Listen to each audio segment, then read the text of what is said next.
if you measure something for all the metrics for a Facebook campaign, it would take you about a month to just go through all the variables, because a Facebook campaign, if you go through the Facebook Analytics dashboard, it has around 2,000 variables. So tracking each and every metric is actually not just impractical, but in these days, even quite impossible.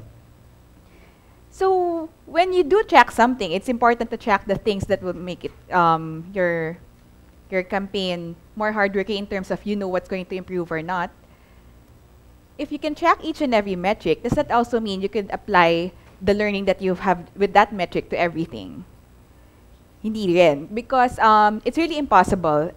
It's physically impossible for a person, not a robot, to go through all those variables. Even machines have a hard time. It will take a day to just crunch all that data.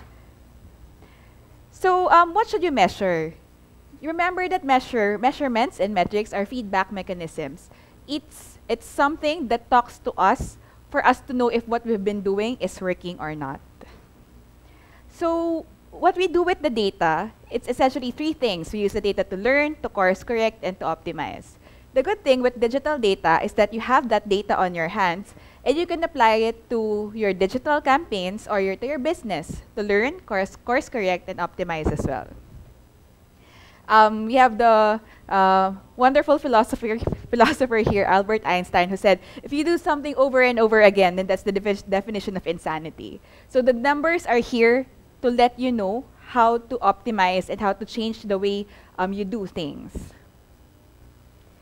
So in digital media, actually, there are three types of measurements that you can do. If you want to track things, then it helps you sort of put it in a framework so that you know which metrics count.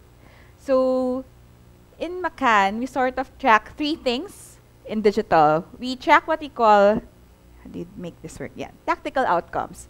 So in other industries, they call this the vanity metrics. Essentially, things that will let you know the basic metrics, but doesn't really let you know if your brand has improved or sales have improved, but it sort of lets you know if you're on the way or not. So for example, tactical outcomes could be impressions, clicks, engagement rate, click-through rate, etc. So these things are the fastest that you can get, the most efficient that you can have, but the most shallow in terms of meaning to your business or your brand. Then we'll level up to brand communication outcomes, which is essentially answering the question of, did your brand improve or not from the campaign that you did? Did more people know about your brand? Do they feel that it's closer to them? Does it make them feel that the brand understands them after this whole communication campaign?